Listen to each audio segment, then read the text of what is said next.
الحمدللہ رب العالمین والصلاة والسلام علی رسولہ الکریم وعلی آلہ واصحابہ اجمعین، اما بعد۔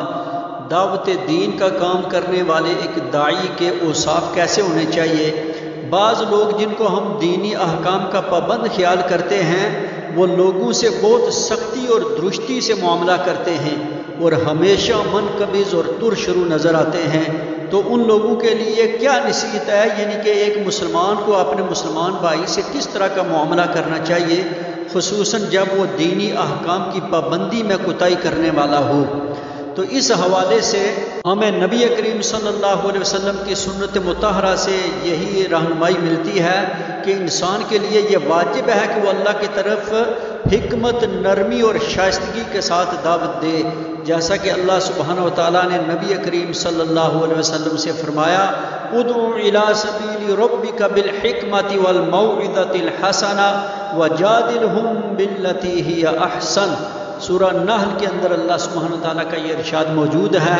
فرمایا کہ اے پیغمبر صلی اللہ علیہ وسلم، لوگوں کو دانش اور نیک نصیحت سے اپنے پروردگار کے راستے کی طرف بلاؤ اور بہت ہی اچھے طریقے سے ان سے باس و مباحثہ اور مناظرہ کرو۔ اور دوسری جگہ اللہ سبحانہ وتعالیٰ نے سورہ آل عمران کے اندر ارشاد فرمایا کہ اے محمد صلی اللہ علیہ وسلم، اللہ کی مہربانی سے تم ان لوگوں کے لیے بہت نرم مزاج واقع ہوئے ہو، اور اگر تم سخت خو اور سخت دل ہوتے تو یہ تمہارے پاس سے بھاگ کھڑے ہوتے، تو ان کو معاف کر دو اور ان کے لیے اللہ سے مغفرت مانگو۔ اور اسی طرح اللہ سبحانہ وتعالیٰ نے جب حضرت موسیٰ علیہ السلام اور سیدنا ہارون علیہ السلام کو فرعون کی طرف بھیجا تو ان سے فرمایا کہ اس سے نرمی سے بات کرنا، شاید وہ غور کرے اور ڈر جائے۔ اور اسی طرح پیارے پیغمبر صلی اللہ علیہ وسلم نے ارشاد فرمایا صحیح مسلم کے اندر کہ بے شک اللہ تعالیٰ نرم ہے اور نرمی کو پسند فرماتا ہے، اور نرمی کے ساتھ وہ عطا فرماتا ہے جو وہ سختی کے ساتھ عطا نہیں فرماتا۔ اور اسی طرح پیارے پیغمبر صلی اللہ علیہ وسلم جب مبلغین کو روانہ کرتے تو انہیں ہدایت فرماتے کہ یسروا ولا تعسروا وبشروا ولا تنفروا، کہ آسانی پیدا کرو اور مشکل میں نہ ڈالو، خوشخبری سناؤ اور نفرت نہ دلاؤ۔ یہ ارشاد مبارکہ صحیح مسلم کے اندر موجود ہے اور صحیح بخاری کے اندر۔ لہٰذا داعی کو چاہیے کہ وہ نرم، ہنس مکھ اور کھلے دل کا مالک ہو، تاکہ یہ بات اس شخص کو دعوت قبول کرنے کے لیے اپیل کرے جسے وہ اللہ کے دین کی طرف دے رہا ہو۔ اور واجب ہے کہ یہ اپنے نفس کی طرف نہیں بلکہ اللہ تعالیٰ کی طرف دعوت دے، کیونکہ جب وہ صرف اللہ تعالیٰ ہی کی طرف دعوت دے گا تو اس طرح وہ مخلص بن جائے گا۔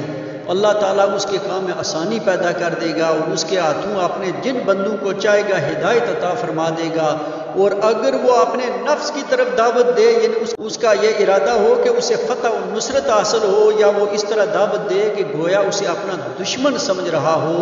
اور اس سے انتقام لینا چاہتا ہو، تو اس طرح دعوت ناقص ہوگی اور ممکن ہے کہ برکت سے بھی محروم ہو۔ لہٰذا داعی بھائیوں کو میری نصیحت ہے کہ وہ اس بات پر توجہ فرمائیں کہ وہ اللہ کی مخلوق کو اس طرح دعوت دیں کہ ان کے پیش نظر مخلوق پر رحمت اور اللہ سبحانہ وتعالیٰ کے دین کی تعظیم اور اس کی نصرت و اعانت ہو۔ اللہ سبحانہ وتعالیٰ ہدایت عطا فرمائے اور اللہ تعالیٰ صحیح معنوں میں دین اسلام کی سمجھ عطا فرمائے۔ وآخر دعوانا الحمدللہ رب العالمین۔